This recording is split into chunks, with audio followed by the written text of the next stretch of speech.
ورحمۃ اللہ نحمدہ ونصلی علی رسولہ الکریم اما بعد فاعوذ باللہ من الشیطان الرجیم بسم اللہ الرحمن الرحیم رب اشرح لی صدری ویسر لی امری واحلل عقدۃ من لسانی یفقہوا قولی۔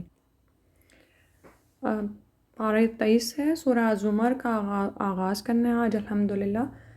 دیکھتے ہیں، بسم اللہ الرحمن الرحیم۔ تنزیل نازل کردہ ہے الکتابی کتاب کا، من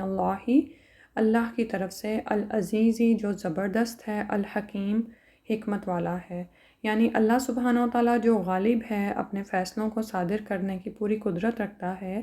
اور دوسروں کے فیصلوں پر بھی اثر انداز ہونے کی، یعنی ہر طرح کے اختیارات اس کے پاس ہیں۔ یعنی العزیز کا مطلب کیا ہے کہ زبردست قوت والا اور جو غالب ہے، اور الحکیم حکمت والا۔ اللہ سبحانہ وتعالیٰ کی یہاں پر ایک اور اسم کو فرمایا گیا کہ اللہ سبحانہ وتعالیٰ جو الحکیم ہیں، حکمت والے ہیں، ان کی طرف سے یہ کتاب نازل شدہ ہے۔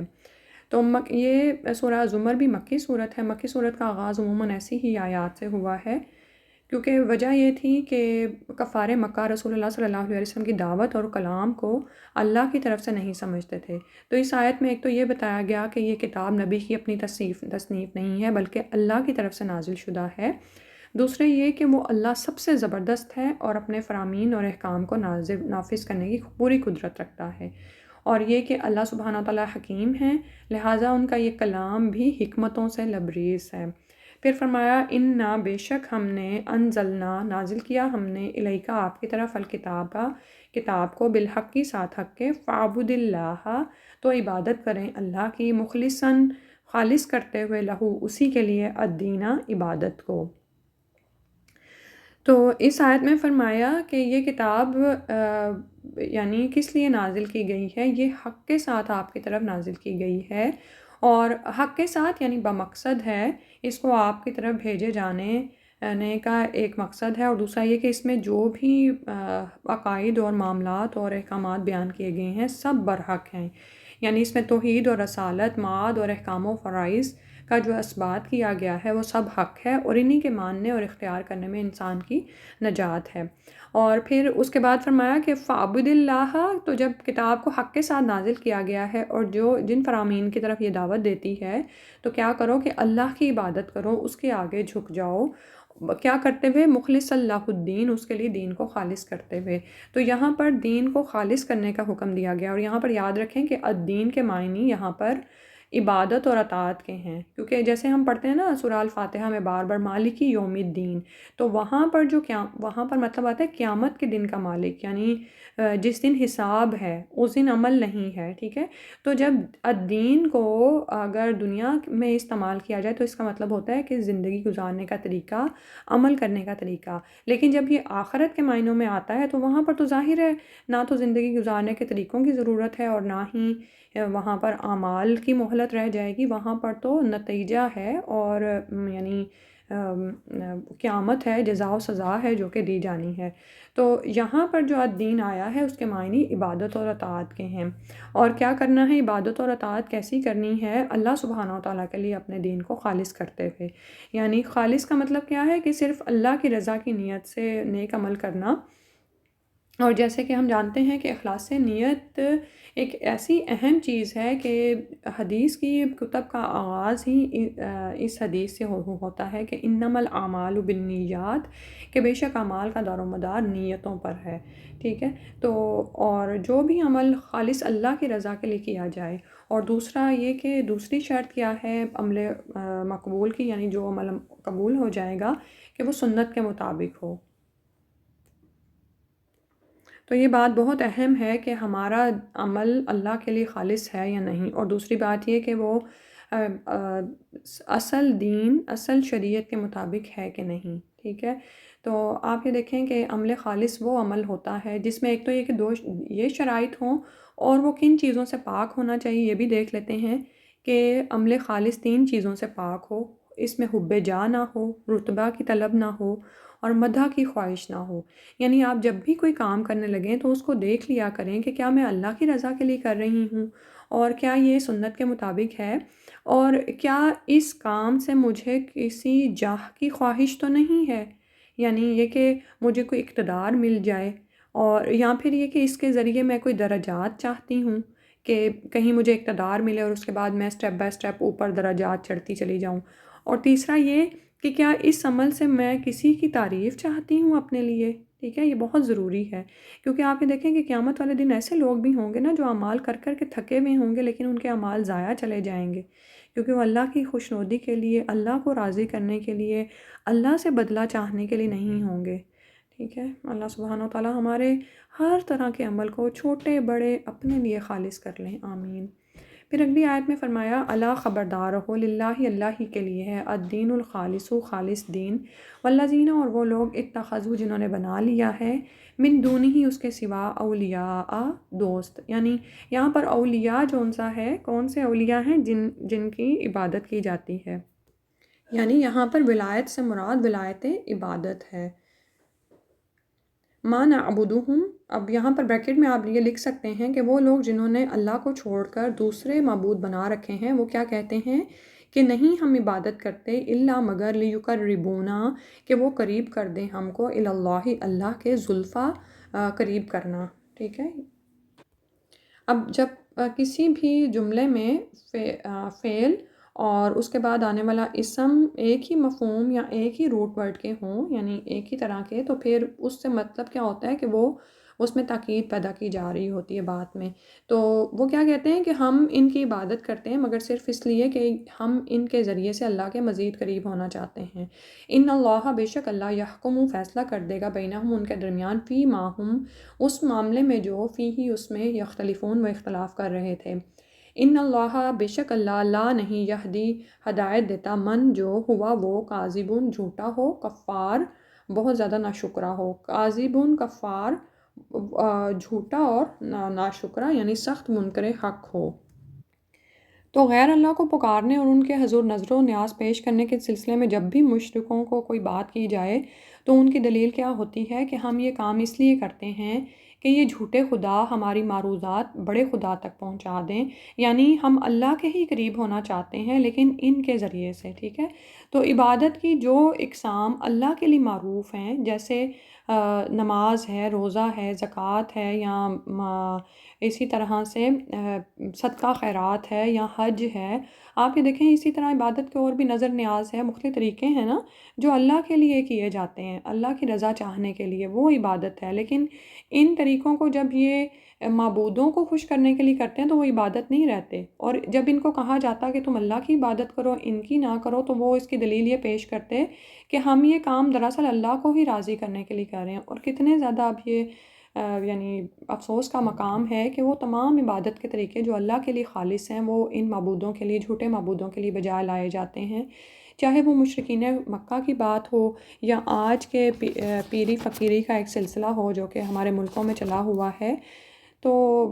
وہ بھی یہی کہتے ہیں کہ ہم یہ تمام کام صرف اللہ تعالیٰ کا قرب حاصل کرنے کے لیے کر رہے ہیں اور ان کو ایک ہم وسیلہ بنا رہے ہیں.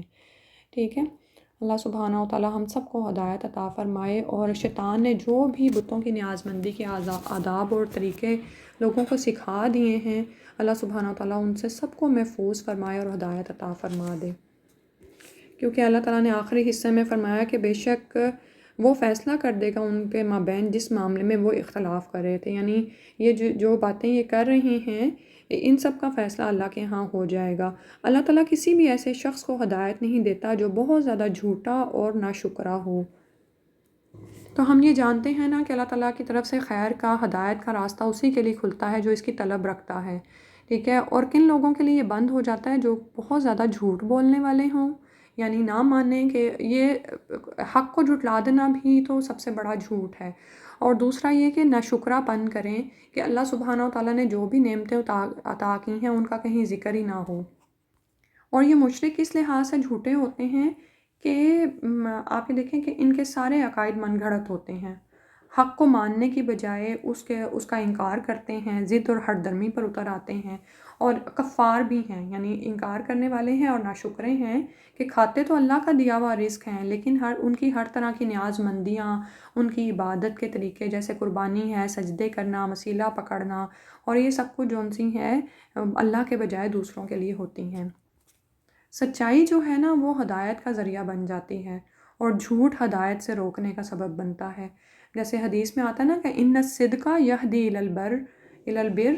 بے شک سچائی رہنمائی کرتی ہے نیکی کی طرف، وَإِنَّ الْبِرَّ يَهْدِي إِلَى الْجَنَّةِ، اور بے شک نیکی رہنمائی کرتی ہے جنت کی طرف۔ یعنی انسان اگر سچ پر قائم رہے، اور دنیا کی سب سے بڑی حقیقت یا سچائی کیا ہے کہ انسان کلمہ لا الہ الا اللہ پر ایمان لے آئے، ٹھیک ہے، اور اس کے بعد اپنے اعمال کو اس کلمے کے مطابق کر دے، ٹھیک ہے۔ اور صدق دراصل یہی ہے نا کہ سچائی کی گواہی دے اور خود بھی اس گواہی پر قائم ہو جائے۔ تو سچائی کی برکت سے اللہ سبحانہ و تعالیٰ انسان کے لیے خیر و برکت کے دروازے کھول دیتے ہیں۔ آپ یہ دیکھیں کہ دنیا کی سب سے بڑی نعمت ہدایت ہی ہے، یہی وہ نعمت الہی ہے کہ جس کے بغیر مرے تو سمجھو کہ کچھ بھی نہ پایا،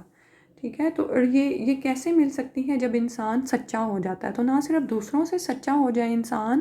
اپنے آپ سے بھی سچا ہو جائے۔ اب یہ دیکھیں، یہ جو منافقین ہوتے ہیں، ان کے سامنے جب ہدایت کی کوئی بات آتی ہے نا، تو یہ اپنے بارے میں نہیں سوچتے، بلکہ یہ دوسروں کے بارے میں سوچنا شروع ہو جاتے ہیں کہ ہاں ہاں اس میں بھی ایسی بات ہے، اس میں بھی ایسی بات ہے۔ تو جو شخص اس بات کو ماننے والا ہی نہ ہو کہ اس کا اپنا کردار کیا ہے، تو پھر اس کو ہدایت کوئی فائدہ نہیں دیتی ہے۔ اسی طرح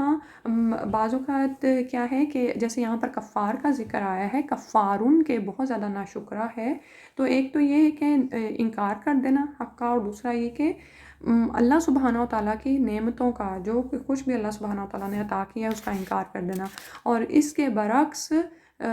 کیا ہے؟ شکر گزاری کا مقام ہے۔ یعنی جھوٹ کے برعکس تو صدق ہے نا، کہ جو شخص صدق پر قائم ہو جاتا ہے، اللہ تعالیٰ اسے ہدایت دیتے ہیں۔ اسی طرح کفر کے مقابل، یعنی ناشکری کے مقابل کیا ہے؟ الحمدللہ، شکر کا کلمہ پڑھنا۔ اور یہ شکر نہ صرف یہ کہ زبان پر جاری ہو، بلکہ آپ کے دل میں بھی اترا ہوا ہو اور آپ کے اعمال سے اس کی گواہی ملتی ہو۔ اور الحمدللہ کا کلمہ کیا کرتا ہے؟ الحمدللہ تملا المیزان، الحمدللہ کا کلمہ میزان کو بھر دیتا ہے، اور پھر مزید نعمتوں کے، رحمتوں کے دروازے کھول دیتا ہے۔ جو انسان جتنا زیادہ اللہ تعالیٰ کا شکر گزار ہوتا ہے، اتنا ہی زیادہ وہ مزید اللہ تعالیٰ سے نعمتیں پا لیتا ہے۔ اور اس میں ایک، جیسے میں ایک امام کا بھی قول سن رہی تھی کہ امام احمد بن حنبل ہیں، وہ کیا کہا کرتے تھے کہ عقلٍ و حمدٍ خیر من عقلٍ و صمتٍ، کہ کھانا اور شکر کرنا بہتر ہے کھانے اور چپ رہنے سے۔ یعنی ایک تو یہ ہے نا کہ ہم کھانا کھا کر شکر ادا کریں، اور ایک یہ ہے کہ ہر لقمے پر ہم الحمدللہ کہیں۔ مثال کے طور پر آپ کھانا کھا رہے ہیں، جتنی دیر میں آپ اگلا لقمہ بنا رہے ہیں، تو اتنی دیر آپ الحمدللہ کہہ دیں، بجائے اس کے کہ آپ خاموش رہیں۔ اور آخری بات یہ کہ آپ یہ دیکھیں کہ یہ جھوٹ ہی تو ہے کہ ان معبودان باطلہ کے ذریعے سے ان مشرکین کی رسائی اللہ سبحانہ تعالیٰ تک ہو جائے، اور یہ ان کی سفارش بھی کریں، نعوذ باللہ۔ اللہ کو چھوڑ کر بے اختیار لوگوں کو معبود سمجھنا بھی بہت بڑی ناشکری ہے۔ جیسے بھی بتایا کہ کھاتے تو اللہ کا ہو اور جھکتے ہو تم دوسرے معبودوں کی طرف ہو۔ تو ایسے جھوٹوں اور ناشکروں کو ہدایت کس طرح نصیب ہو سکتی ہے؟ پھر اگلی آیت میں فرمایا، آیت نمبر 3 ہے، لو اراد اللہ، اگر اللہ چاہتا، این یتخذا، کہ بناتا، ولدن، اولاد، لستفا، تو ضرور چن لیتا، مما، اس میں سے جو، یخلق، وہ پیدا کرتا ہے، ما یشاء، جو وہ چاہتا ہے، سبحانہ، وہ تو پاک ہے اس سے، هو اللہ، وہ اللہ ہے، الواحد، اکیلا، القہار، بہت زبردست ہے۔ تو اب یہاں پر بھی مشرکین کی بات کا ہی جواب دیا جا رہا ہے کہ آپ جانتے ہیں نا کہ مشرکین کیا کہتے تھے کہ فرشتے اللہ کی بیٹیاں ہیں۔ تو کہا گیا کہ اگر اللہ سبحانہ و تعالیٰ نے اپنے لیے اولاد کا انتخاب ہی کرنا ہوتا، تو ساری مخلوقات اسی کی تو ہے، وہ اپنی مخلوقات میں سے جس کو چاہے چن لیتا۔ یعنی ان کے پاس کیا، انہیں کس نے بتایا کہ اللہ نے اپنی اولاد بنائی؟ خالق ہی کیسا جس کی اولاد ہو، نعوذ باللہ، سبحانہ، وہ تو پاک ہے اس سے، بلکہ وہ تو اللہ ہے، اکیلا ہے، زبردست ہے، غالب ہے، اور اس کا تو کوئی شریک ہی نہیں ہے، اس جیسا کوئی نہیں ہے، اس کا کوئی ہمسر نہیں ہے۔ تو اولاد تو نہ تو بیٹے باپ کی مملوک ہوتی ہے اور نہ ہی مخلوق، جبکہ سب چیزیں تو اللہ کی مملوک اور خالق مخلوق ہیں، ٹھیک ہے۔ یعنی اللہ سبحانہ و تعالیٰ ہی ان کے مالک ہیں، اور اللہ سبحانہ و تعالیٰ نے ہی ان سب کو پیدا فرمایا ہے، تو ان میں کسی بھی قسم کا اشتراک ناممکن ہے۔ پھر آگے فرمایا، خلق السماواتی، اس نے پیدا کیا آسمانوں کو، والارض، اور زمین کو، بالحق، کی حق کے ساتھ، یکورو، وہ ڈھانپتا ہے، اللیلہ، رات کو، علی النہاری، اوپر دن پر، ویکور النہار، اور وہ ڈھانپتا ہے دن کو، علی اللیل، اوپر رات کے، وسخر الشمس، اور اس نے مسخر کر دیا سورج کو، والقمر، اور چاند کو، کلن سب کے سب یجری چل رہے ہیں لأجل مسمى ایک مقرر مدت تک کے لیے، الا خبردار ہو، هو العزیز وہی زبردست ہے، الغفار بہت بخشش فرمانے والا ہے۔ تو اللہ سبحانہ و تعالیٰ کی معرفت، اس کی عظمت اور قدرت بتائی جا رہی ہے کہ دیکھو اللہ تو وہ رب ہے جس نے آسمانوں اور زمین کو حق کے ساتھ پیدا فرمایا،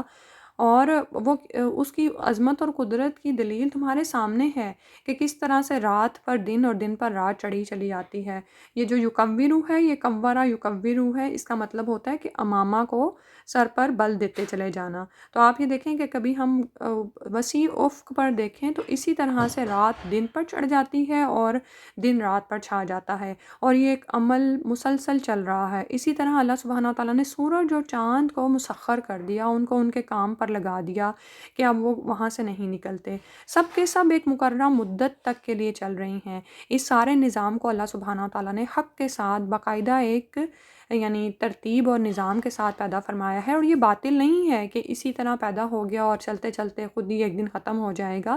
بلکہ حق کیا ہے کہ اللہ سبحانہ تعالیٰ نے ان کو پیدا فرمایا اور وہ ان کی نگرانی فرما رہا ہے، اور یہ ضرور کسی انجام پر ہی ان کا اختتام ہوگا۔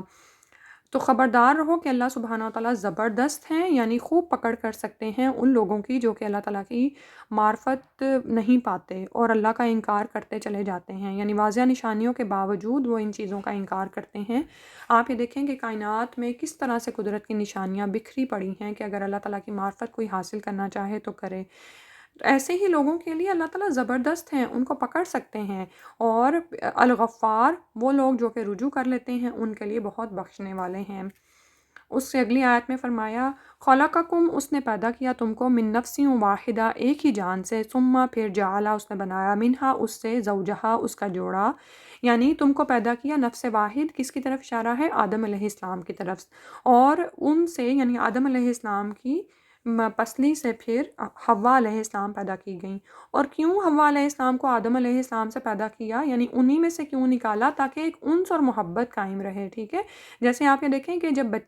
ایک بچہ ماں سے پیدا ہوتا ہے تو کس طرح ماں کے دل میں اس کے لیے ایک رحم ہوتا ہے، ٹھیک ہے؟ تو یعنی یہ نہیں کیا کہ حوا علیہ السلام کسی اور ہی مخلوق سے پیدا ہوئی ہوتی اور ان کے مابین جو ہے وہ ایک انس پیدا نہ ہو پاتا۔ پھر فرمایا وَأَنزَلَ لَكُم مِّنَ الْأَنْعَامِ، اور اس نے اتارے تمہارے لیے مویشیوں میں سے ثمانیۃ ازواج 8 جوڑے، جیسے کہ پیچھے بھی گزر چکا ہے نا سورہ الانعام کی آیت 143 میں بھی، کہ یہی 4 اقسام ہیں، یہ 8 جوڑے ہیں جو اہل عرب پالتے تھے، اور انہی میں پھر یہ بھی ہے کہ ان کی شرکیہ رسوم جاری تھی۔ تو پس منظر میں یہ بات بھی آپ کے ذہن میں رہے کہ یعنی پیدا تو سب کچھ اللہ سبحانہ و تعالیٰ نے کیا ہے، اور ان کے بارے میں یعنی ان کو انسانوں کے لیے مسخر کر دیا گیا، اور اللہ سبحانہ و تعالیٰ نے ایسے کوئی بھی شرکیہ رسوم نہیں اتارے تھے ان کے بارے میں جو انہوں نے اپنا لیے تھے، ٹھیک ہے؟ تو جیسے پیچھے گزر چکا ہے نا وَمِنَ الْبَقَرِ اثْنَيْنِ وَمِنَ الْمَعْزِ اثْنَيْنِ،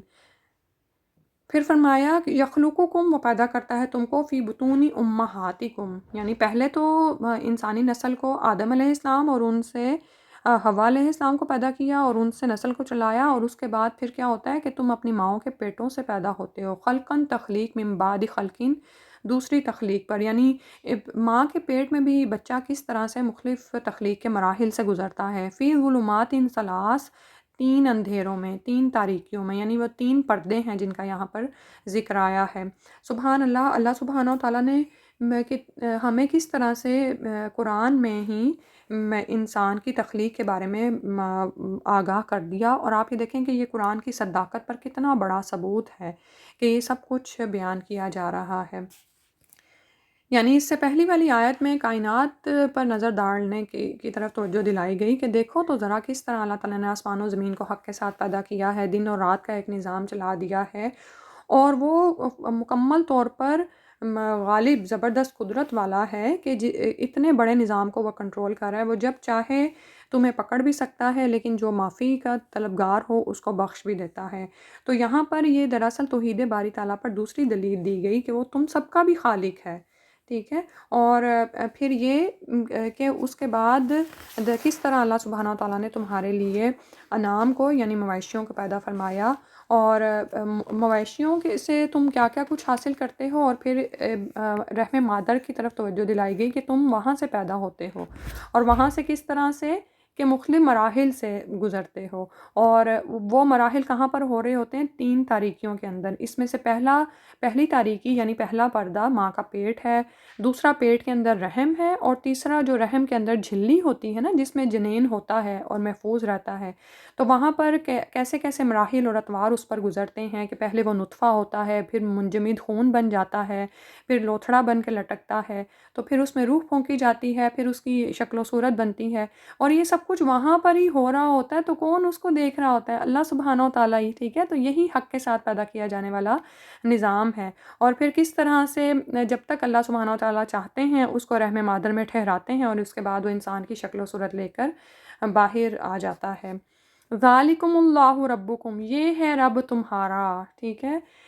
تو علو مرتبت کے لیے یہاں پر ذالکہ یعنی وہ کا اشارے کا لفظ استعمال کیا گیا ہے کہ یہ ہے رب تمہارا، لہ الملک، اسی کے لیے بادشاہت ہے، لا الہ الا ہو، نہیں ہے کوئی معبود مگر وہی. فانا تصرفون، تو پھر تم کہاں سے بہہ کے جاتے ہو؟ یعنی تم دیکھتے ہو کہ تمہارے پروردگار کی یہ صفات ہیں، وہی تمہارا خالق ہے، وہی تمہاری پرورش کرنے والا ہے، وہی ساری کائنات کا خالق اور مالک ہے، اور تمہاری تمام عبادات کا محور تو وہی ہونا چاہیے تھا. اور تم کیا کرتے ہو؟ اللہ کو چھوڑ کر کہاں بہہ کے پھرتے ہو، ایسے افعال بجا لاتے ہو جو کہ اللہ نے کہے بھی نہیں، اور بالکل ہی اپنی راہوں سے بھٹک جاتے ہو. پھر اس کے بعد فرمایا ان تکفرو، اگر تم کفر کرو گے، فإن اللہ، تو بے شک اللہ، غنی، بے نیاز ہے، عنکم، تم سے، ولا یرضی، اور نہیں وہ راضی ہوتا، لعبادہ الکفر، اپنے بندوں کے لیے کفر کو، یعنی وہ اپنے بندوں کے لیے کفر کو پسند نہیں کرتا. وإن تشکرو، اور اگر تم شکر کرو، یرضہ لکم، تو وہ راضی ہوتا ہے تم سے. ولا تزرو، اور نہ کوئی اٹھائے گا، وازرۃ،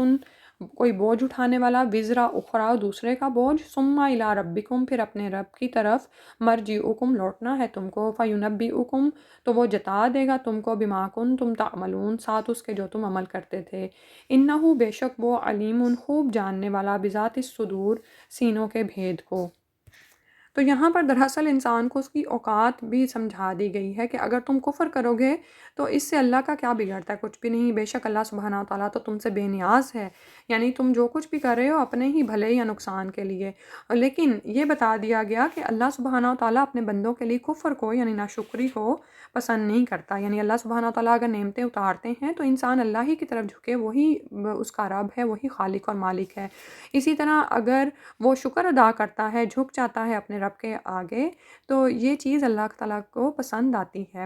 اور قیامت والے دن کیا ہوگا کہ کوئی بھی بوجھ اٹھانے والا کسی دوسرے کا بوجھ نہیں اٹھائے گا، یعنی ہر کوئی اپنے اپنے اعمال کا بدلہ پورا دیا جائے گا، کسی پر کوئی ظلم نہیں کیا جائے گا.